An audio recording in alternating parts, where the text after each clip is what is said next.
कच्चा चिट्ठा में आज बात उस खबर से शुरू करेंगे जिसने पुतिन को गाजा में जंग के लिए आखिरकार मजबूर कर दिया। अगर अगले 24 घंटे में इजरायली सेना ने गाजा पट्टी पर भीषण हमला किया तो फिर रूस बहुत बड़ी जंग शुरू कर सकता है, इसमें कोई शक नहीं। पश्चिम एशिया की मीडिया के मुताबिक व्लादिमीर पुतिन ने नेतन्याहू को दो टूक कह दिया कि अब रूस गाजा और सीरिया पर और हमले किसी भी कीमत पर बर्दाश्त नहीं करेगा।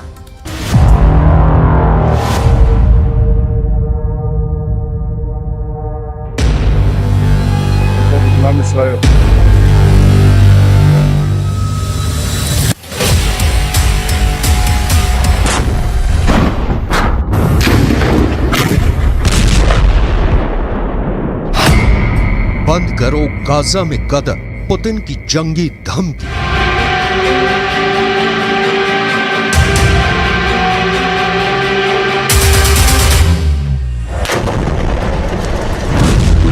गाजा युद्ध में लगभग 15,000 मौतें होने के बाद इजराइल के प्रधानमंत्री नेतन्याहू भयानक खून खराबा करने पर उतारू हैं। हालात ये हो गए हैं कि पिछले 12 घंटे के अंदर इजरायली सेना ने उत्तरी गाजा में कई जगहों पर सीज फायर को तोड़ते हुए हमास के ठिकानों पर मिसाइलों और ड्रोन से सीधा हमला किया है। लेकिन इस बीच एक खबर रूस से निकल कर आई है जिसने पूरी दुनिया को सन्न करके रख दिया है। 71 साल के रूसी राष्ट्रपति व्लादिमीर पुतिन ने साफ चेतावनी दी है कि अगर गाजा में खूनी गदर नहीं रुका तो फिर गाजा से लेकर सीरिया तक इजरायली सेना पर भयंकर हमले शुरू हो जाएंगे। नेतन्याहू को चेतावनी देते हुए पुतिन ने जो कहा है उसने अमेरिका समेत तमाम पश्चिमी देशों को गहरे संकट में डाल दिया है। जरा देखिए पुतिन ने ऐसा क्या कह दिया है कि अब गाजा युद्ध इजरायली सेना के लिए गले की हड्डी बनता जा रहा है। गाजा से सीरिया तक रूस का बदला शुरू। रूसी राष्ट्रपति व्लादिमीर पुतिन ने प्रधानमंत्री बेन्यामिन नेतन्याहू को सीधी चेतावनी देते हुए कहा है कि अगर गाजा युद्ध नहीं रोका तो फिर सीरिया भी इजराइल पर सीधे और बड़े हमले शुरू कर देगा। पुतिन ने हमास और इजराइल के बीच संघर्ष विराम पर बोलते हुए साफ कहा है कि इजराइल जिस तरह से सीज फायर की आड़ में गाजा से लेकर सीरिया तक हमले कर रहा है उसकी वजह से अब फिलिस्तीन इजरायली संघर्ष तीव्र वृद्धि की ओर बढ़ चुका है।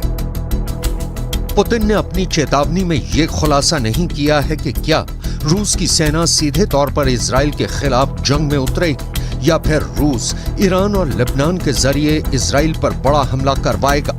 खबर यह भी है कि सीरिया में मौजूद रूसी सैन्य अड्डों पर इजराइल के खिलाफ युद्ध की तैयारी पूरी कर ली गई है। हम आपको बता दें कि पुतिन ने इजराइल से साफ कह दिया है कि अब गाजा में मासूम फिलिस्तीनियों की मौत का तमाशा रूस नहीं देखेगा। दावा किया जा रहा है कि मॉस्को ने ईरान, सीरिया और लेबनान को बड़ी जंग के लिए तैयार रहने को कह दिया है। Кровавый переворот на Украине в 2014 году, за которым последовала война киевского режима против своего народа на Донбассе. Это не потрясает? А истребление гражданского населения в Палестине, в секторе Газа сегодня, не потрясает?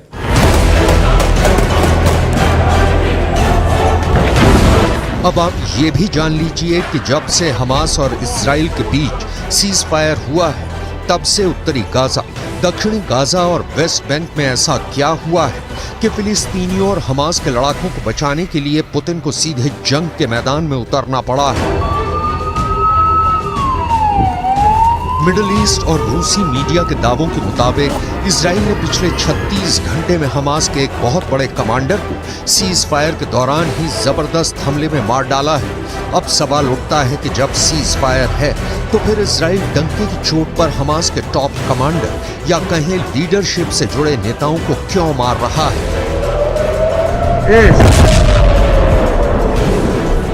डिफेंस एक्सपर्ट्स के मुताबिक इजरायली सेना की खुफिया एजेंसी मोसाद और शिन बेत के पास हमास के सभी टॉप कमांडर्स की पूरी लिस्ट है जो हमास के हमलों को कंट्रोल करते हैं। यही वजह है कि जैसे ही सीज फायर हुआ, हमास के टॉप कमांडर आगे के हमलों को लेकर मूवमेंट करने लगे, जिसकी भनक मोसाद और शिन बेत को लग गई।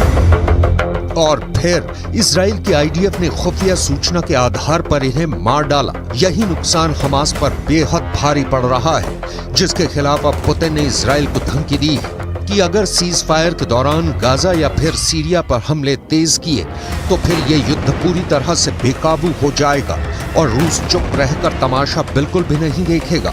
अब आप ये भी जान लीजिए कि सीज फायर के दौरान हमास का कौन सा बड़ा टॉप कमांडर मारा गया है।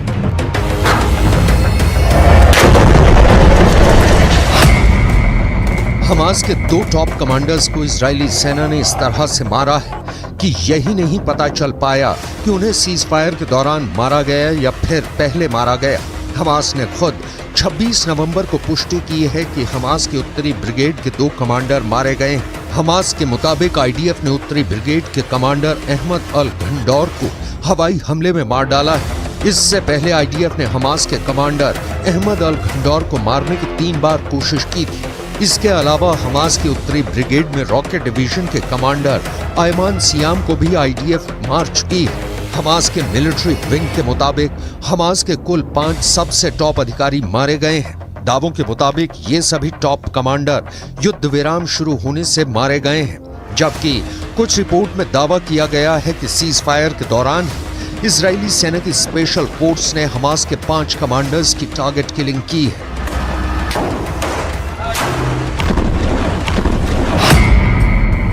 सीज फायर तोड़ा तो तोड़ देंगे इजराइल। हमास के 70 से ज्यादा कमांडर्स मारे जा चुके हैं, जिनमें से 15 बेहद माहिर और दिग्गज कमांडर्स थे। लेकिन जिस तरह से सीज फायर की आड़ में इजरायली सेना ने गाजा में गदर मचाया है, उसे लेकर पुतिन बेहद एक्टिव है। ईरान के राष्ट्रपति रईसी से पुतिन की नजदीकियों ने इजराइल के खिलाफ नई मुसीबत खड़ी कर दी है, तो वहीं सीरिया के प्रमुख असद से पुतिन की पुरानी और गहरी दोस्ती ने इजराइल को गाजा से लेकर सीरिया तक मुसीबत में डाल दिया है। सीरियाई राज्य समाचार एजेंसी के दावों के मुताबिक पिछले 18 घंटे में दक्षिण पश्चिम सीरिया में इजरायली हवाई हमलों में सीरिया के सैन्य ठिकानों को भारी नुकसान हुआ है। दावों के मुताबिक सीरिया में हुई इजरायली हमले में उसके 8 सैनिक मारे गए हैं, जबकि 7 घायल हुए हैं। सीरिया में इजराइल का हवाई हमला सीरिया के दक्षिण पश्चिमी शहर दारा के पास सैन्य ठिकानों पर हुआ है, जिसे लेकर पुतिन बुरी तरह से बौखला गए हैं। इसलिए उन्होंने इजराइल को सीधी धमकी दी है कि अगर गाजा और सीरिया में इजरायली हमले इसी तरह से दोबारा हुए तो जंग बहुत भयानक हो जाएगी। אני מבקר פה עכשיו ביחידה של אמ"ן, היא עושה עבודת קודש, חושפת הרבה מאוד, ומה שאנחנו רואים זה דבר מדהים.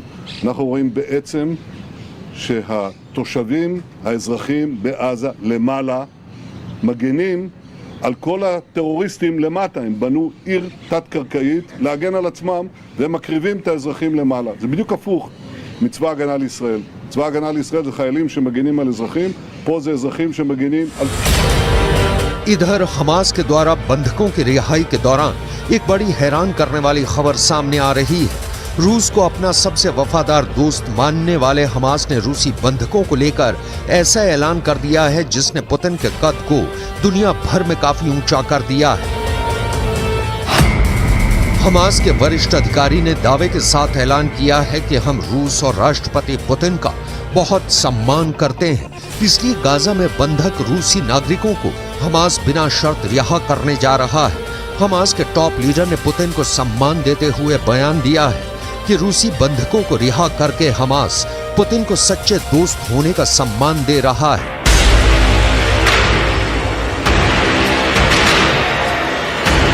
इधर कतर, मिस्र और अमेरिका ने मिलकर इजराइल और हमास के बीच सीज फायर तो करा दिया, लेकिन दिक्कत यह है कि नेतन्याहू और इजराइल के कमांडरों ने साफ कह दिया है कि सीज फायर ना तो इजराइल के बदले को रोक पाएगा और ना ही इजरायली हमलों को। हम हमास का पूरी दुनिया से खात्मा कर देंगे। इधर कुछ मिडिल ईस्ट की मीडिया ने दावा करना शुरू कर दिया है कि गाजा पट्टी में 20,000 से ज्यादा लोग मारे गए हैं, जिनकी संख्या 1967 में इजराइल अरब युद्ध में मारे गए लोगों से कहीं ज्यादा है। दावा तो यहां तक किया गया है कि 1,20,000 से ज्यादा इमारतें गाजा में तबाह हो चुकी हैं। अब ऐसे हालात में दावे किए जा रहे हैं कि रूस गाजा से लेकर सीरिया तक इजरायली हमलों को काउंटर करने का मन बना चुका है, क्योंकि यूक्रेन के युद्ध में पुतिन ने अकेले दम पर नेटो और अमेरिका को थका डाला है और यूक्रेन पुतिन से जंग लगभग हार चुका है। अब ऐसे हालात में पुतिन का हौसला 7वें आसमान पर है, इसलिए वो गाजा से लेकर सीरिया तक इजरायली सेना को मटियामेट करने की तैयारी में जुट चुके हैं।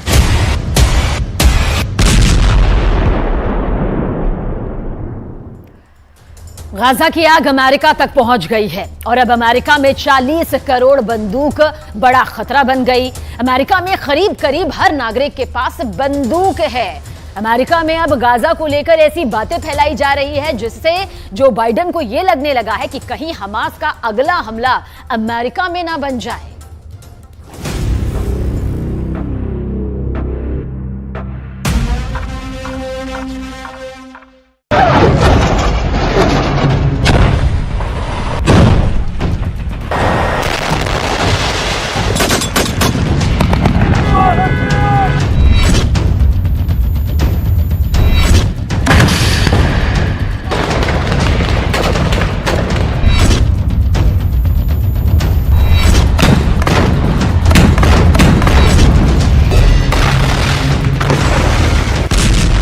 गाजा पट्टी के अंदर अब तक 4 करोड़ किलोग्राम बम बरसाए जा चुके हैं।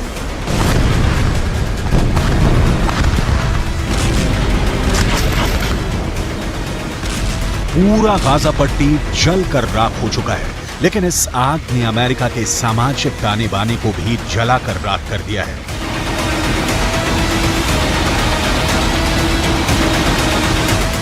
सात अक्टूबर के बाद, यानी जब हमास ने इजरायल पर आतंकवादी हमला किया, उसके बाद से लगातार अमेरिका के अंदर ऐसी खूनी वारदातें हो रही हैं जिसमें शिकार कभी यहूदी हो रहे हैं तो कभी फिलिस्तीन।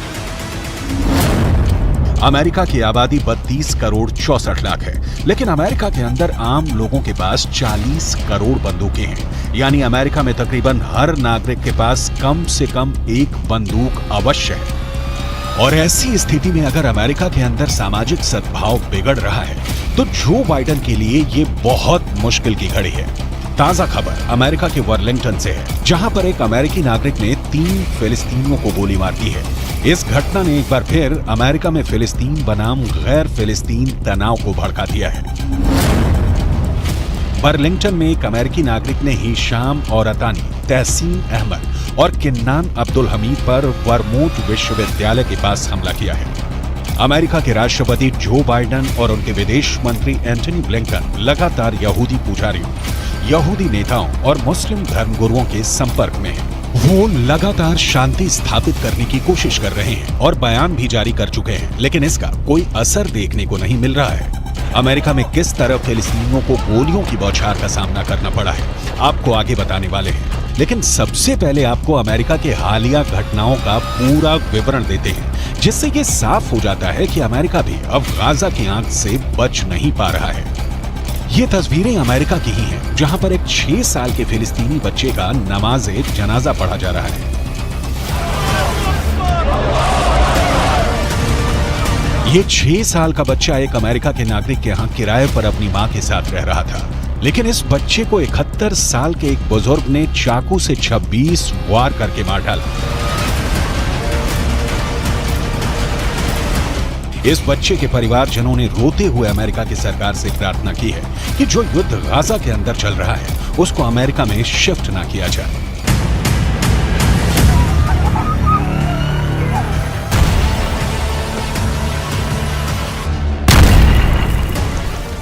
I just want to tell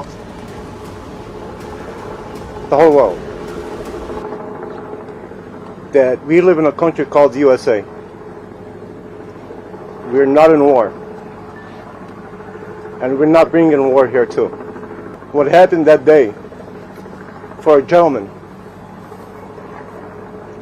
that he loved that kid to start with. He used to bring him toys.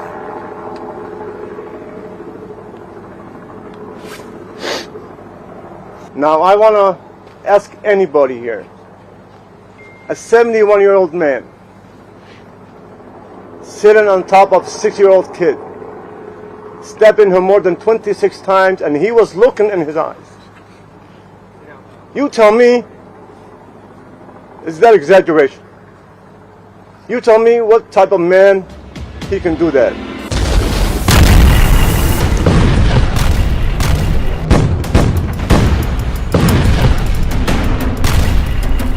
इस तरह के वाद विवाद का बहुत बुरा असर इस वक्त अमेरिका के ऊपर पड़ रहा है।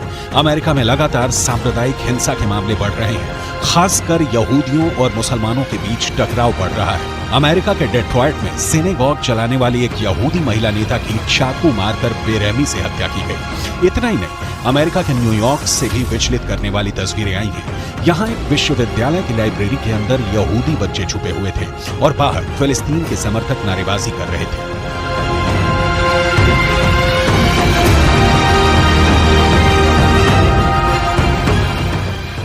अमेरिका के वॉशिंगटन में फिलिस्तीन समर्थक प्रदर्शन के दौरान एक महिला को ऐसा पोस्टर लिए दिखाया गया जिसमें यहूदियों को पूरी तरह से समाप्त करने जैसा संदेश दिया गया था। अमेरिका के अंदर लगातार हो रहा कत्लेआम और एक दूसरे के खून के प्यासे नजर आ रहे लोग ये बताने के लिए काफी हैं कि अमेरिका किस तरह तलवार की धार पर चल रहा है। बर्लिंगटन का केस अपने आप में बहुत चौंकाने वाला है। जिस वक्त इन तीनों फिलिस्तीनियों को गोली मारी गई, ये तीनों अरबी बोल रहे थे और इनमें से 2 ने फिलिस्तीनी काफिया पहना हुआ था। फिलिस्तीनी काफिया एक ऐसा कपड़ा होता है जो गले पर पहना जाता है और इसमें चिक होते हैं। फिलिस्तीन का आंदोलन करने वाले बड़े नेता यासिर अराफात अक्सर फिलिस्तीनी काफिया पहनते थे और ये फिलिस्तीनी काफिया एक तरह से यासिर अराफात की पहचान बन गया था।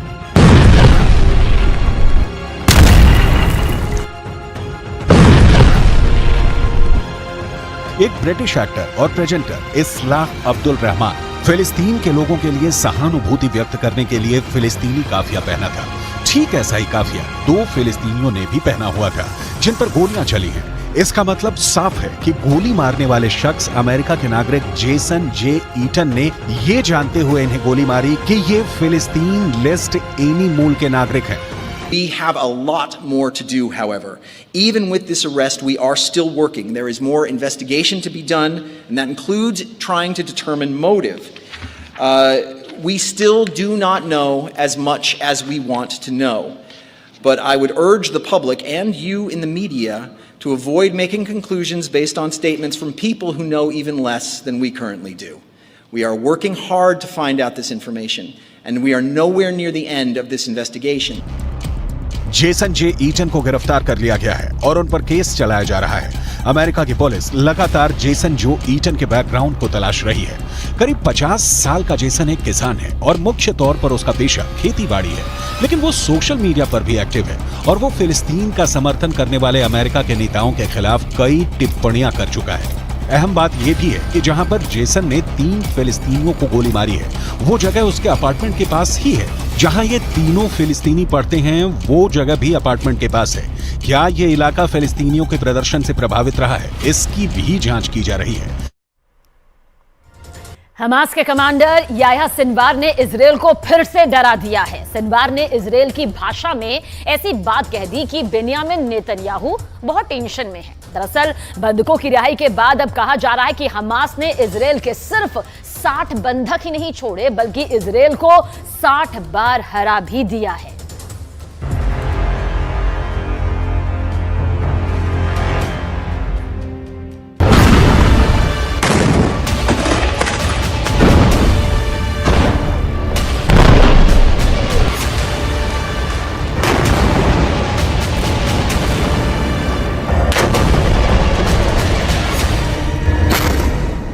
सीज फायर टूट गया जब युद्ध विराम बढ़ाने पर हमास और इजरायल राजी हुए तो गाजा में तैनात इजरायली सेना के टैंक और तोपों ने बमबारी कर दी। शेख रदवान इलाके में धमाके हुए और दहशत फैल गई कि युद्ध फिर शुरू हो चुका है। इजरायल फिर टनों टन बम गाजा पर गिराएगा, फिर इमारतें ढहती जाएंगी और हजारों लाशों को मलबे से निकालने का काम फिर शुरू हो जाएगा, जिसमें बच्चे होंगे, महिलाएं होंगी, बुजुर्ग भी होंगे, क्योंकि नेतन्याहू तो पहले ही कह चुके हैं कि जब तक हमास बाकी है, युद्ध बाकी है और गाजा की तबाही जारी रहेगी।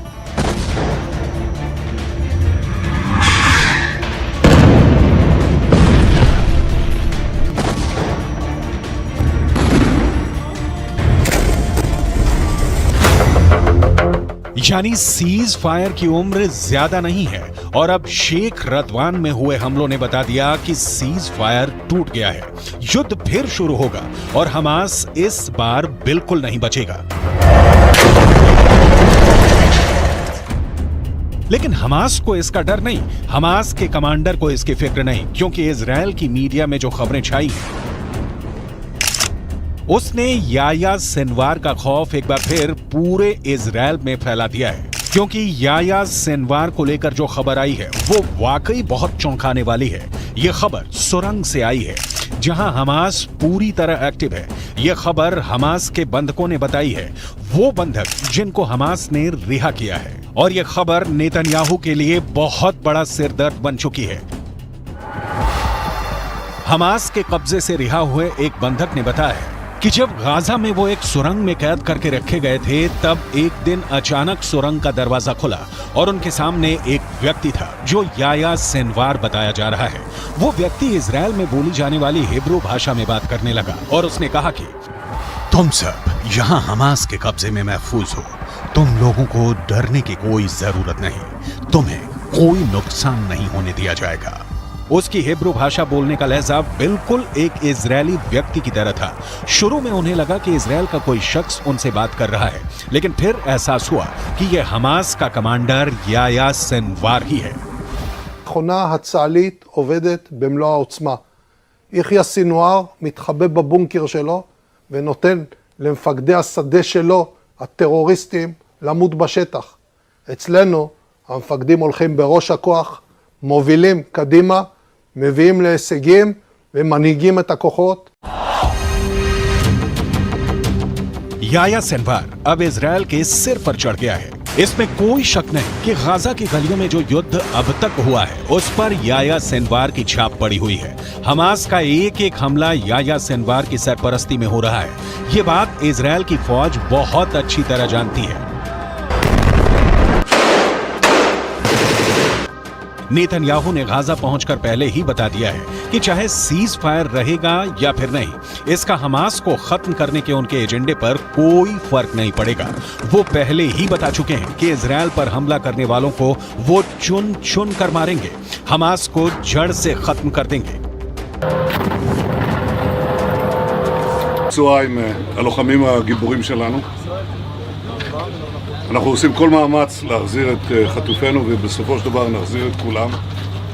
יש לנו 3 יעדים במלחמה הזאת.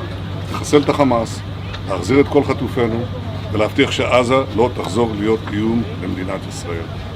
ואני פה להגיד לחברים כאן, ללוחמים כאן, שאומרים לי את אותם הדברים, ואני חוזר ואומר את זה לכם אזרחי ישראל. אנחנו ממשיכים עד הסוף, עד הניצחון. שום דבר לא יעצור אותנו.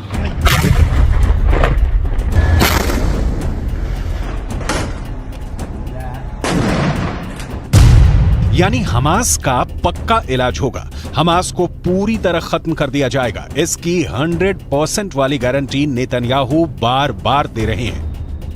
गाजा में सीज फायर करके इजराइल को वक्त मिला, उसकी सेना को वक्त मिला, हमास को भी वक्त मिला। दोनों तरफ अपनी ताकत को फिर से जुटाने का काम हुआ होगा ताकि युद्ध के अगले चरण को और खतरनाक बनाया जाए। लेकिन इन सबके बीच सबसे बड़ा चैलेंज याया सिनवार बन चुका है। याया सिनवार जब तक जिंदा है, नेतन्याहू जीत का दावा नहीं कर सकते। नेतन्याहू को जब से पता चला है कि याया सिनवार सुरंगों में घूम रहा है और बंधकों से मुलाकात करके उनसे सीधे बात कर रहा है, तब से नेतन्याहू की बेचैनी बढ़ गई है। इसका मतलब साफ है कि याया सिनवार जिंदा है। याया सिनवार युद्ध को कंट्रोल कर रहा है। याया सिनवार बता रहा है कि इजराइल का एक एक बंधक उसके रहमो करम पर जिंदा है। यही बात इजराइल को बहुत परेशान कर रही है।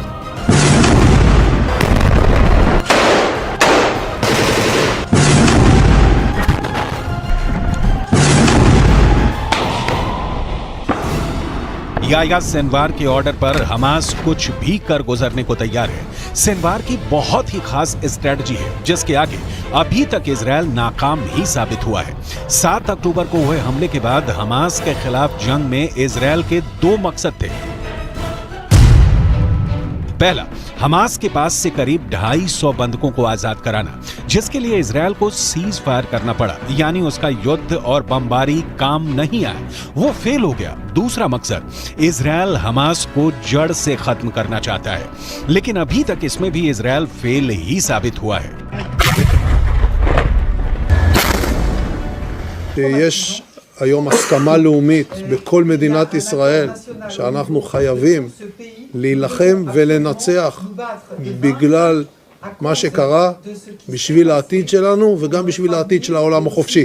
חמאס ואייסיס זה אותו דבר, ויחיא סנואר זה אוסמה בן לאדן החדש. इसमें कोई शक नहीं कि याह्या सिनवार ही 7 अक्टूबर को हुए हमास के हमले का मास्टरमाइंड है। उसी ने साजिश रची, उसी ने टारगेट चुना और अब वही गाजा से सब कुछ कंट्रोल कर रहा है। गाजा की गलियों में जो युद्ध हुआ है या हो रहा है, उसने इजरायल को भी बड़े झटके दिए हैं, लेकिन नेतन्याहू अपने फैसले पर कायम है। ישבתי עם סגן הרמטכ"ל, עם המפקדים, ועל הקיר היה כתוב עם ישראל חי. אז עם ישראל חי, ועם ישראל גם מנצח. בזכותכם, בזכותכם. תודה לכם. बंधकों को छुड़ाने वाले सीज फायर के बाद वो हमास पर 10 गुना तेज हमला करेगा। फिर हमास के पास न बचने का रास्ता होगा न भागने का। गाजा की गलियों में युद्ध के दौरान हमास ने भी बड़े बड़े दावे किए हैं। हमास का दावा है कि उसने इजरायल के 180 टैंक और बख्तरबंद गाड़ियों को हमले में फोड़ दिया है। गाजा से लगातार ऐसी तस्वीरें आई हैं जिसमें इजरायली टैंक पर घात लगाकर हमले किए गए। इजरायल ने खुद माना है कि अब तक ग्राउंड ऑपरेशन में उसके 70 से ज्यादा सैनिक मारे जा चुके हैं, 250 से ज्यादा सैनिक जख्मी हुए हैं। लिहाजा हमास के खिलाफ जो ताकत इजरायल को माना जाता है, उसके मुताबिक नतीजे तो इजरायल को भी नहीं मिले हैं। हालांकि नेतन्याहू के सामने अपनी छवि को बनाए रखना बड़ा चैलेंज बन चुका है और गाजा पहुंचकर उनकी पहली कोशिश इसी तरफ नजर आती है। सीज फायर हमेशा के लिए नहीं हुआ है और आगे की लड़ाई जैसी भी होगी, उसे लेकर इजरायल के ऊपर बंधकों वाला प्रेशर पहले के मुकाबले काफी कम होगा, क्योंकि बहुत से बंधक, खासकर बच्चों और महिलाओं को हमास आजाद कर चुका है। इसलिए इजरायल का पूरा फोकस अब हमास को खत्म करने पर है।